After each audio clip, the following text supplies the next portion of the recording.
झेप मराठी, आरसा महाराष्ट्राचा। धुळे शहराचे माजी आमदार डॉक्टर फारुख शहा यांनी नुकताच राष्ट्रवादीत प्रवेश केला। त्यानंतर पाचकंदील परिसरातील भाजी विक्रेत्यांच्या विषयावर बोलताना त्यांनी शहराचे विद्यमान आमदार अनुप अग्रवाल यांच्यावर निशाणा साधला। पाचकंदील परिसरात अनेक वर्षांपासून भाजी व फळ विक्रेते आपला व्यवसाय करतात, मात्र महापालिका आणि पोलीस प्रशासनाच्या माध्यमातून त्यांना तिथून हटवण्यात आले आहे। आमदार अनुप अग्रवाल हे हिंदू मुस्लिम समाजामध्ये तेढ निर्माण करीत असल्याची टीका देखील फारुख शहा यांनी केली।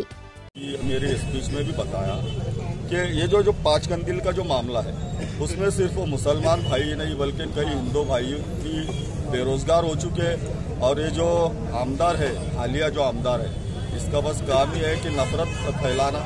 ये कभी तरक्याती कामों की तरफ ध्यान नहीं देगा, ये जातिवाद करेगा।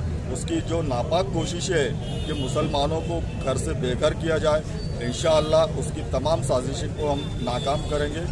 मुस्लिम लोकांना बेघर करण्याची त्यांची तयारी असून आम्ही ते होऊ देणार नाही, असा इशारा डॉक्टर फारुख शहा यांनी दिला।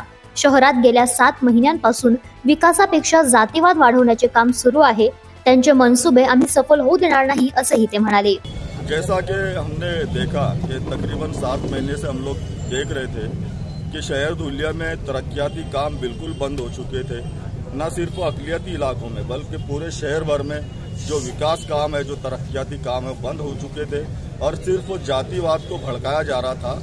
और किसी भी वक्त शहर भर में फसाद कराने की जो साजिशें चल रही थी, उन तमाम साजिशों को नाकाम करने के लिए हमने राष्ट्रवादी अजित पवार गट में प्रवेश किया। राजकारणापेक्षा आपण समाजकारणाला प्राधान्य देतो, त्यामुळे सामाजिक प्रश्न, शहराचा विकास यासाठी आपण राष्ट्रवादी काँग्रेस अजित पवार गटात प्रवेश केल्याचेही डॉक्टर शहा यांनी सांगितले। अशाच वेगळ्या आणि ताज्या बातम्यांसाठी पाहत रहा झेप मराठी, आरसा महाराष्ट्राचा। संपादक प्राध्यापक अनिल चव्हाण, धुळे।